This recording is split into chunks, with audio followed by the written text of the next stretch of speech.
Hello and welcome to the Activator Field podcast, the show that empowers you to wake up to your full potential and remember the powerful woman you've always been. Stay with me, and once a week, I'm going to share on this channel powerful strategies to take your life to the next level. You can achieve your biggest goals and dreams, and I'm here to support your journey. Hi, I'm Paula, known as the Consciousness Activator Queen, and I'm here with you to help you raise your consciousness, gently guide you to awaken your divine power and activate the limitless potential that's already inside you. In every episode, I am revealing ancient wisdom, powerful stories from my life, a life of experience, and an original perspective about challenges.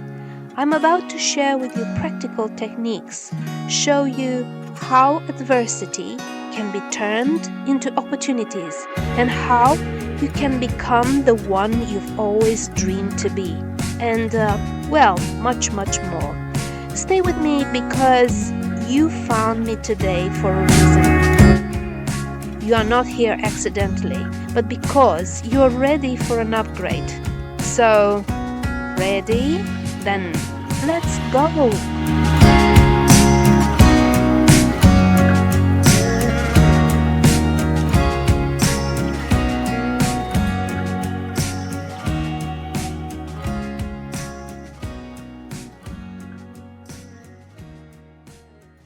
So, have you ever reached a point in your life where, I mean, if anyone were to just look at you from the outside, everything appears perfectly fine? Oh, like totally picture perfect. Right. You check all the societal boxes, you're responsible, you are deeply dependable, you've built a really stable career, you've maintained the relationships, and you've spent years, decades really, just taking care of everyone around you. Yeah, you're the glue holding it all together. Exactly. And by every traditional metric, you are doing great, but internally, you just feel completely foggy, like emotionally flat, and honestly, just kind of lost.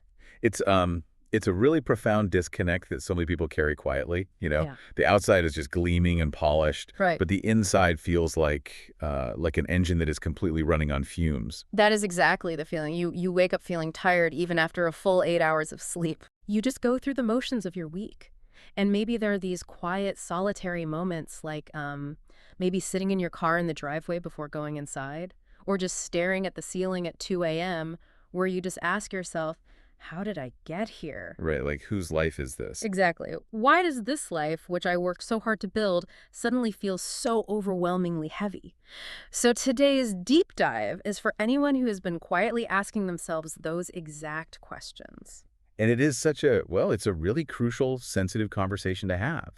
Because so many people, particularly women around the age of 40, 45 and beyond, they experience this precise emotional landscape, yet very few feel safe talking about it, honestly. Yeah, it's so taboo. It is. It's a very isolating experience. It is isolating, mostly because there's this, immense amount of guilt attached to it. Go for sure. The internal monologue is usually, I have a good life, everyone is healthy, we can pay our bills, what right do I have to complain? So we really want to unpack this with some real empathy today. Yeah, I'm really looking forward to this one. Same. So we're looking at a deeply insightful piece of writing by an author named Paula. It's titled, Why Do I Feel So Lost After 45? The Truth About Freedom in Midlife. And we're also pulling from her supplementary guide to midlife radiance, right? Right, exactly. And our mission today is to explore why this heavy lost feeling isn't a sign that you are broken. It's not a sign that you are failing at life. In fact, we're going to look at why this might actually be the powerful, albeit uncomfortable, beginning of a real personal awakening. Which is such a relief to hear, honestly. Because what stands out immediately in Paula's work is how she reframes this entire experience. She takes this feeling of being lost, which, our culture typically diagnoses as a negative. Like a midlife crisis or something. Right, exactly, like some sort of deficit. But she positions it as an internal alarm clock. It's your own psychology signaling that the systems and behaviors you've been using to survive, well, they're just no longer serving the person you are becoming. So to really understand why this sudden feeling of being lost hits so hard and, why it typically hits in midlife, we kind of have to rewind the tape a bit. Yeah, we have to look back. Right. We need to look at the 3 or 4 decades of life that actually led up to this exact moment. And that brings us to a foundational concept Paul explores, which she calls survival mode. Yes. And to understand survival mode, we have to look at early conditioning. Paula points out that for decades, women specifically are conditioned by family, by school systems, and by broader cultural expectations to just be good. Right. Good little girls. Exactly. Yeah. And good usually translates to being accommodating. From a very young age, you are taught how to behave to keep the peace, how to anticipate the needs of others to avoid rejection, and, just how to be endlessly helpful. You learn that your safety and your value are directly tied to your utility. That's exactly it. It's an invisible curriculum. You don't even realize you were enrolling in it as a child. You just learn through positive reinforcement that when you manage other people's expectations well, you are praised. Like when you put yourself last, you are called selfless. Precisely.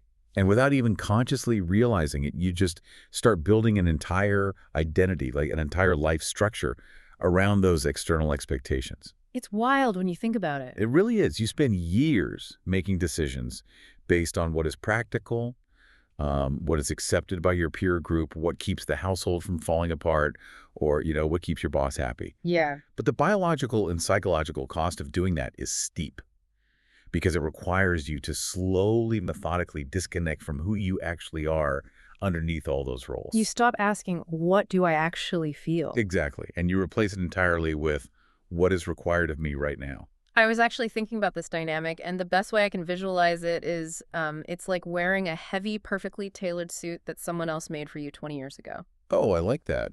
Right. Like, initially, it served a real purpose. It kept you warm. It looked incredibly successful to the outside world. Everyone who sees you is like, wow, you look so put together. Right. It looks great on the outside. But now, decades later, it's just suffocating. It doesn't fit the shape of who you are today. It's itchy, it's restrictive, and you can barely breathe in it. But you feel this immense crushing guilt even thinking about taking it off. Because everyone else expects you to wear it. Exactly. Because everyone in your life is so incredibly used to seeing you in it. They rely on the version of you that wears that suit. So I guess my question is, if we've spent decades just following the rules to survive, at what exact point do the wheels actually start coming off? Well, see, that suit analogy captures the exact tension of midlife perfectly. The suit represents that survival mode. It represents the psychological armor you needed to wear to navigate your environment safely up to this point. Okay. But here's the critical physiological and mental insight from Paula's work, and it answers your question. Building and maintaining a life based on who you were taught to be, rather than who you consciously choose to be, it just takes an incalculable amount of energy. Which perfectly explains the bone-deep exhaustion. Like, it's not physical fatigue from running a marathon.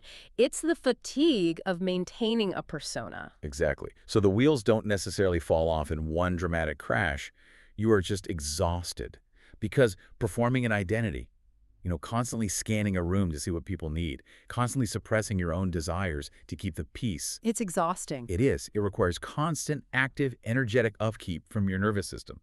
The internal noise just becomes way too loud to ignore anymore. So it's not a sudden breakdown. No, not at all. It's a gradual accumulation of internal friction. The cellular exhaustion of the performance finally just outweighs the fear of dropping the act. Wow. Yeah, the gap between who you are and who you are pretending to be just becomes too wide for your psyche to straddle anymore. So the performance literally becomes unsustainable. Your body and mind just flat out refuse to keep up the charade. Exactly. And I think the immediate instinct, once you realize that your current life feels like a trap built on someone else's expectations, is to just crave freedom. Like, you want to run away. You just want out.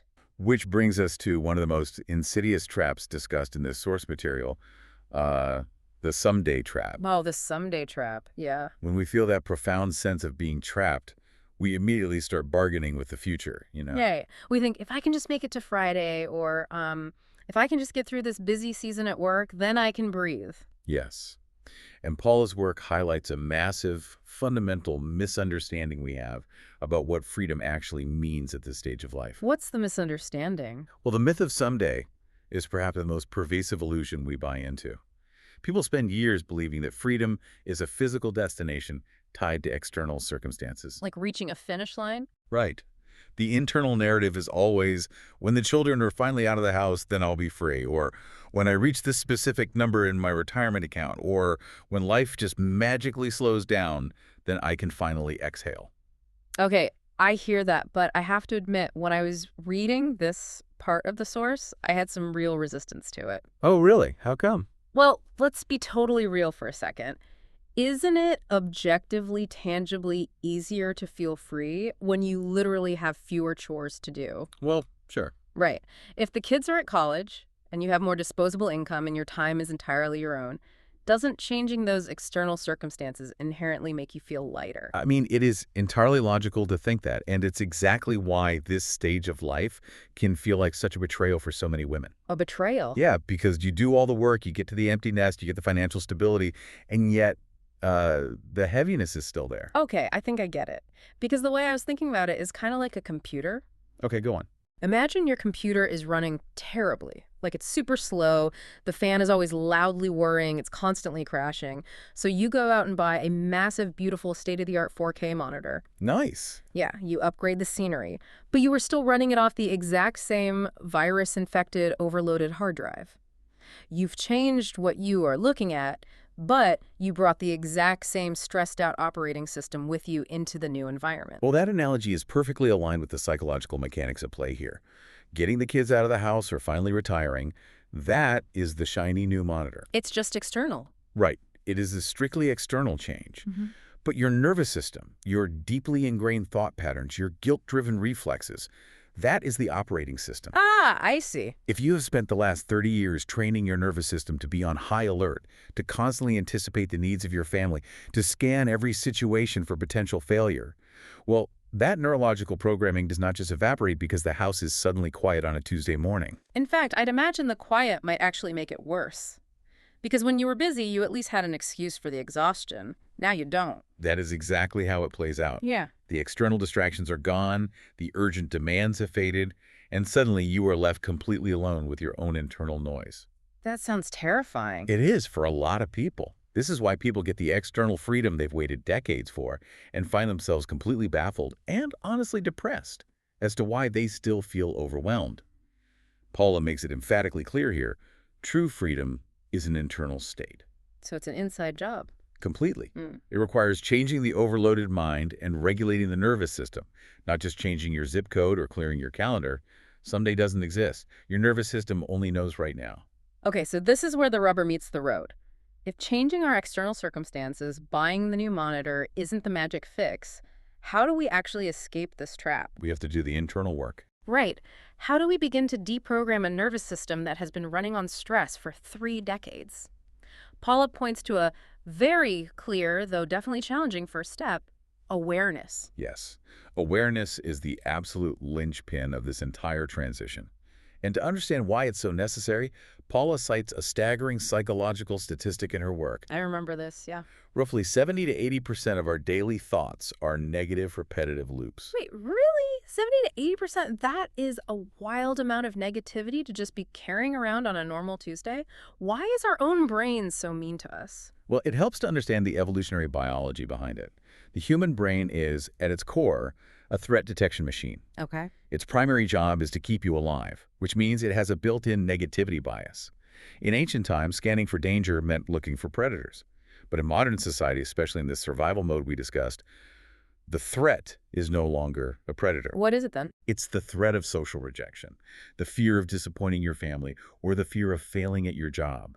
So your brain is just doing its job, endlessly looping these anxieties to keep you safe by keeping you vigilant. It's like having a radio in the background of your house tuned to a station that only plays your greatest mistakes, your deepest fears, and everything you should be doing. Yes, the shoulds are so loud. And over time, you forget the radio is even on. You don't even hear the static anymore. You just think that's what the world sounds like. Exactly. And those repetitive loops, they create the physical emotions you experience every day.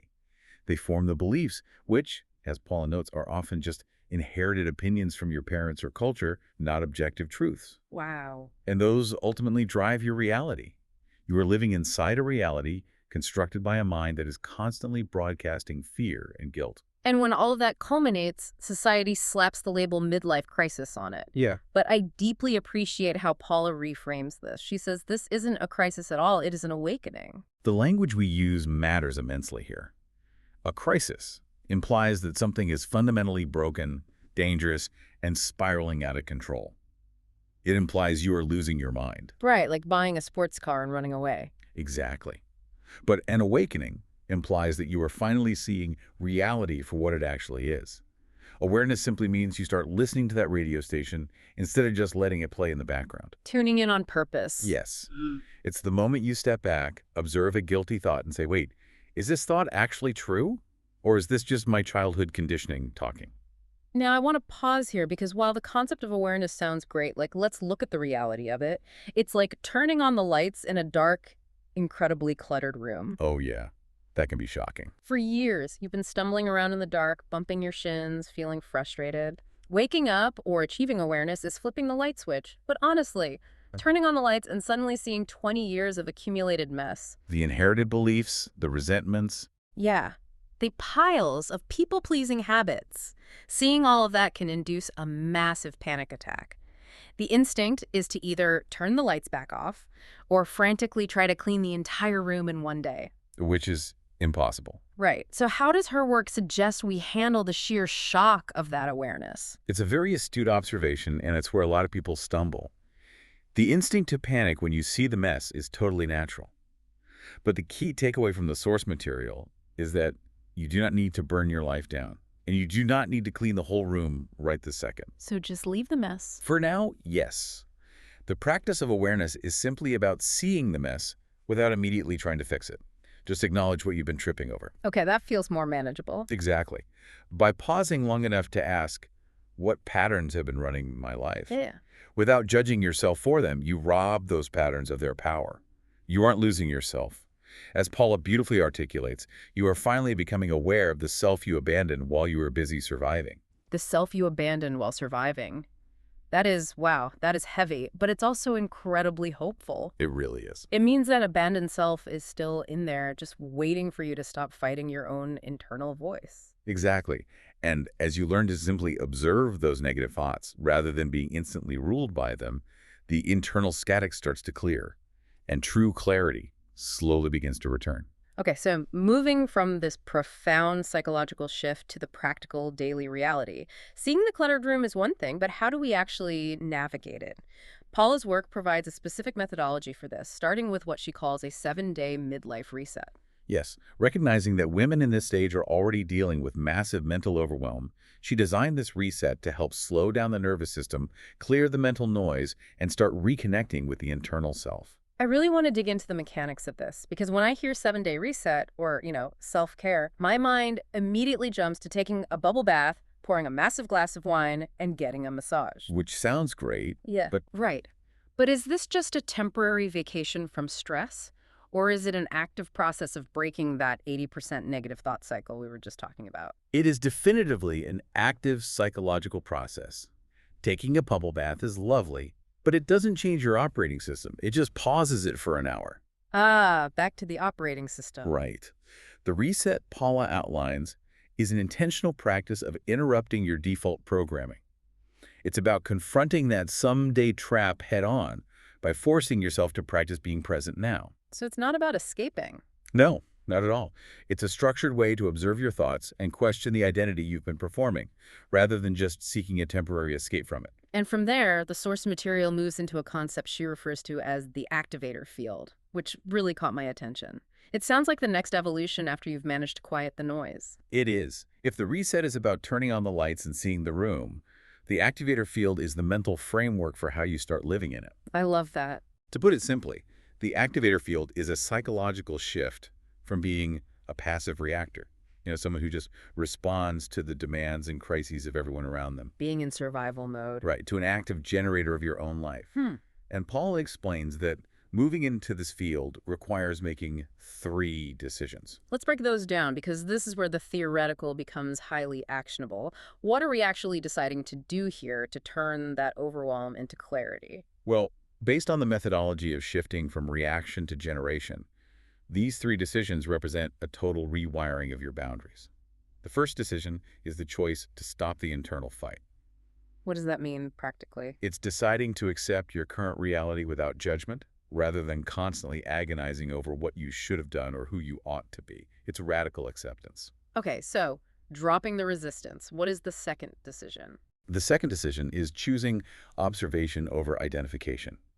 When that negative radio station starts broadcasting fear or guilt, say, guilt over saying no to a request, you decide to just observe that feeling rather than identifying with it. Easier said than done. Oh, absolutely. But it means you allow the discomfort of the guilt to exist in your body without immediately rushing to fix it by saying yes and abandoning your own boundaries. That is incredibly difficult, sitting with the guilt without acting on it, but I can see how that completely changes the game. Yeah. And the third decision? The third decision is the commitment to internal alignment before external action. Okay, unpack that for me. Meaning, you decide that from now on, you will consult your own internal compass, your own desires and energy levels, before you seek external consensus or agree to external demands. It's deciding that your internal peace is more important than keeping everyone else comfortable. Wow. It's moving from passive survival to active creation. So bringing all of this together, if we look at the entire journey outlined in Why Do I Feel So Lost After 45, what is the ultimate takeaway for the person listening to this right now who just feels completely stuck? The core takeaway is a message of profound validation. If you are feeling lost, if you are tired despite resting, if you feel disconnected from the life you built, you are not broken. You're not failing. No, there is absolutely nothing wrong with you. You are simply shedding an old identity. That heavy, suffocating suit of survival, the one made of societal expectations and people-pleasing, it has served its purpose. It got you here safely. But you don't need it anymore. Exactly. Yeah. It is naturally falling away because it can no longer contain the person you are becoming. You are stepping out of the darkness of unconscious performance and into the light of internal freedom. I really want to validate the listener's journey on that point. Unlearning decades of neurological programming is hard. It is going to feel incredibly uncomfortable at first. It really is. When you start setting boundaries, your nervous system is going to scream at you because it feels unfamiliar, and to your brain, unfamiliar feels like a threat. But this discomfort isn't a failure, it's a symptom of growth. Yes, beautifully said. It is the ultimate pathway to feeling good now, not in some imaginary magical someday when the house is paid off and the chores are done, but right now, in the present moment, amidst the mess. It is the ultimate shift from trying to manage your external circumstances to mastering your internal world. And that is where true radiance and lasting freedom actually reside. As we wrap up this deep dive, I want to leave you, the listener, with a final provocative thought, something to just carry with you as you go about the rest of your day. We spend decades becoming who we needed to be for everyone else. We really do. Yeah. We became the strong one, the responsible one, the dependable peacemaker. We built that heavy, tailored suit thread by thread to survive. So I want you to ask yourself, if you were to strip away every single role you play for other people right now, like if you take off the suit entirely, what is the very first thing the person left underneath wants to say? That is exactly the question that begins the awakening. Take your time with the answer. We'll be right here next time, ready to dive deep again.